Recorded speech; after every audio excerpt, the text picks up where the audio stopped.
E na prática, como é que a gente consegue identificar o nosso nível de extrato cognitivo, por exemplo? Isso aí, no caso, tem poucas pessoas no Brasil que fazem isso hoje. Quem trouxe esse conhecimento para o Brasil foi o Dr. Décio de Oliveira. Ele também foi a pessoa que trouxe o processo de constelação familiar para o Brasil. Ele é um gênio também. Se é outra pessoa que você quiser trazer aqui, se ele tiver disponibilidade na agenda, nossa, ele buga a mente de qualquer um também. Ele é muito inteligente.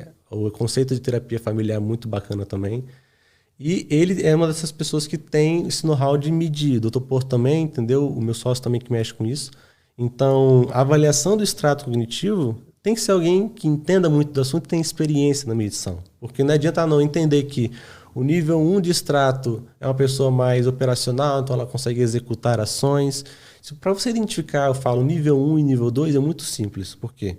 Uma pessoa de nível extrato 1, geralmente 41% da população mundial vai chegar até 70 anos, até um extrato 1, se ele não consegue evoluir disso, é a pessoa que ela fica no operacional, uma pessoa que ela não tem um horizonte acima de 3 meses, então ela só consegue executar ações.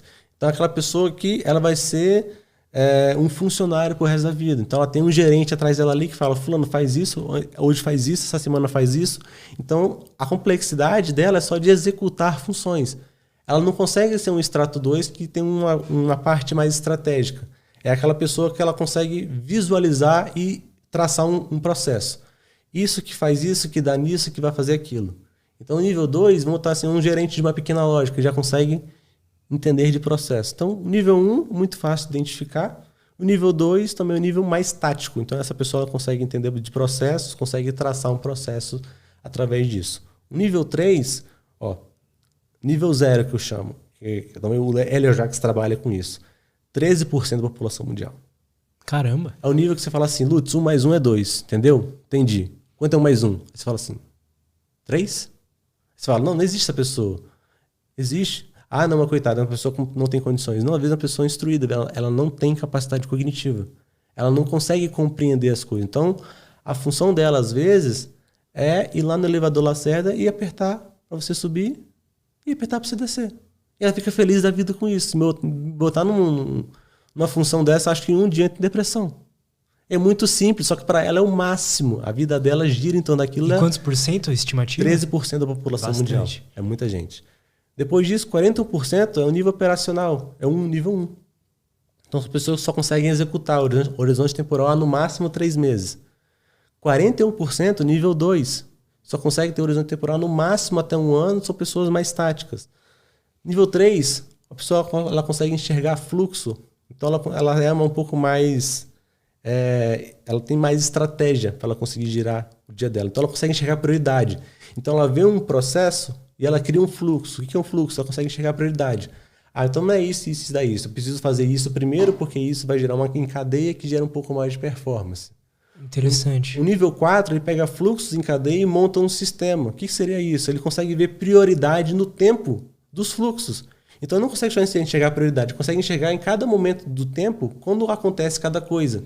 Então são pessoas, às vezes, que conseguem fazer previsões de determinados tipos de coisa. Uma previsão mais econômica, um tipo de previsão a nível de uma área que vai evoluir. Então o nível cognitivo 4, ele consegue enxergar isso. Ele consegue enxergar de aproximadamente igual. O nível 3, ele consegue de 1 a 2 anos, o nível 4 de 2 a 5 anos. Então ele tem um horizonte temporal que ele consegue visualizar espaço-tempo real. O nível 5 mexe com inovação conceitual. É o Steve Jobs quando inventou o iPod.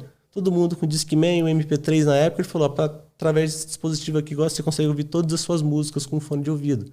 Todo mundo ficou louco, porque ele pegou algo que existia e criou um novo conceito através disso. O nível 5 faz isso. E o nível 6 em diante, ok, o nível 6 faz diagnóstico de uma inovação conceitual, o nível 7 faz um fluxo, o nível 8 vai integrar o sistema. E o nível 9 mexe com leis universais. Eu falo que são os pontos perdidos. A Mozart, com 8 anos de idade, o Hélio Jacques descreveu que ele fez uma sinfonia que somente um cara de cognição 3 conseguia fazer.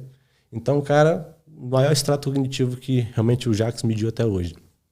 Ele ia chegar ao nível 12 no final da vida dele, que a gente vai tendo saltos ao longo da nossa vida, a gente vai evoluindo. Só que, ao mesmo tempo, fala, não, que massa mexer com isso. Não, uma repressão social extremamente absurda, você não consegue ter amigo. Imagina se você é um nível, você é um Elon Musk da vida, um nível 8. Que amigo que ele tem? Que conversa que ele consegue ter com as pessoas? Ele tem que baixar muito a complexidade do que ele quer falar, Então fica tedioso para ele, prefere não conversar com as pessoas. Então ele não tem gente à volta dele que ele consegue ter uma conversa, um bate-papo que seja enriquecedor para ele. É sempre ele falando as informações, já gerando os fluxos, fazendo as previsões que as pessoas não conseguem ver. Para ele é piada que ele já está... Hoje em dia, o Duda me falou que deve estar num extrato mais ou menos médio de uns 6 para 7, entendeu? E ele é o modo 8. Então ele vai o quê? Ele entra na integração de um sistema de uma inovação conceitual. Então ele está no extrato cognitivo extremamente alto. Por isso que ele é o homem mais importante do mundo hoje. Por isso que as pessoas hoje em dia respeitam muito as decisões que ele toma. Por quê? Ele consegue ver o que a maioria das pessoas não conseguem ver. Então ele está passos à frente das pessoas e ele é mais capaz. Ele é mais capaz para a função que ele tem. As pessoas falam assim, mas o Elon Musk foi filho de pais que tinham minas de diamante na África. E os outros filhos de pais que tinham filhos de minas de diamante, por que não fizeram a mesma coisa? Não tem o extrato cognitivo do Elon Musk. Ou também não tem o estado emocional. Não conseguiu suportar essa repressão social até o momento ele conseguir se autodesenvolver, desenvolver uma empresa, uma carreira, entre outras coisas. Só que quanto mais cognitivo você fica, mais você depende do outro. Por quê? Vamos botar um nível 3. Ele monta um fluxo, tem que ter alguém para executar. Então ele precisa de um 2 para poder executar. O nível 4, ele enxerga um sistema, só que um sistema só faz se tiver vários fluxos funcionando. Então, o 4 precisa de vários 3. Um 5 precisa de vários 4. Então, fica um ramo de complexidade maior. E como você... Você não pode pegar o Elon Musk para ele ficar cuidando de coisas de secretária, né? Um exemplo. Se você pegar, ele vai ficar depressivo. Ele vai te xingar, vai falar, não vou fazer isso, entendeu? Cancelar a conta e tal. Não, pelo amor de Deus. Ele vai falar, ele vai ficar louco, entendeu? Fazendo isso, porque é muito banal para ele. E quando a gente começa a entender, o que acontece? As pessoas cognitivas, elas precisam mais das pessoas, elas são pessoas cada vez menos sociáveis. Por quê? A interação social reprimiu muito ela, então ela fica mais introspectiva. Então ela precisa voltar para o âmbito de entender que a cooperação é a relação humana de maior valor, porque nós precisamos de pessoas.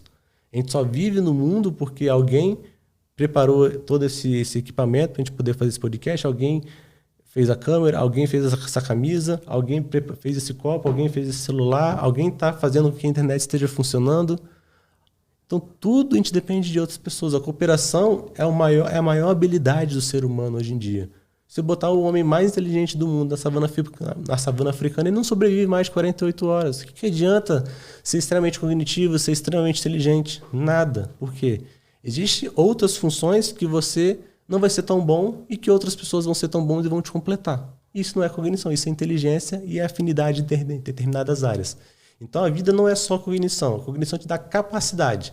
Só que você tem que ter conhecimento, habilidade, comprometimento, um estado emocional favorável também para você conseguir ser essa pessoa com performance e resultado no que você busca ser.